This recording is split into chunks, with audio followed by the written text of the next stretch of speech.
హామీల అమలుపై మరోసారి ఏపీ ప్రభుత్వాన్ని ప్రశ్నించారు మాజీ సీఎం జగన్. ఖజానా ఖాళీ అంటూ సీఎం చంద్రబాబు చెప్తున్న డైలాగుల్ని గుర్తు చేస్తూ విమర్శలు గుప్పించారు. 2.5 నెలల్లోనే ప్రజలను ఇంతలా దగా చేస్తారా అంటూ సుదీర్ఘమైన ట్వీట్ వదిలారు.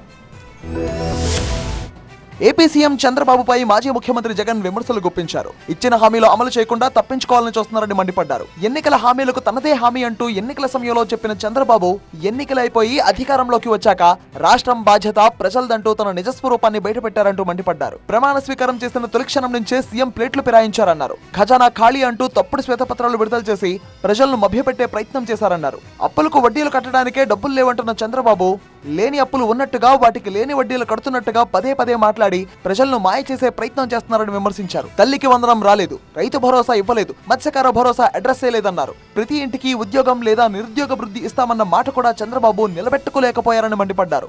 వాలంటీర్లను మోసం చేశారని, విత్తనాల కోసం రైతులు క్యూలో నిలబడే పరిస్థితిని తీసుకొచ్చారని మండిపడ్డారు. రాష్ట్రంలో లా అండ్ ఆర్డర్ పూర్తిగా గాడి తప్పిందన్నారు. ఏపీలో రెడ్ బుక్ రాజ్యం వెళ్తుందని ఆరోపించారు. రాష్ట్రం 3 హత్యలు 6 విధ్వంసాలుగా వర్ధిల్లుతుందని ఎద్దేవా చేశారు. సాక్షాత్తు గవర్నర్తో అసెంబ్లీలో అనేక అవాస్తవాలను చెప్పించారని మండిపడ్డారు.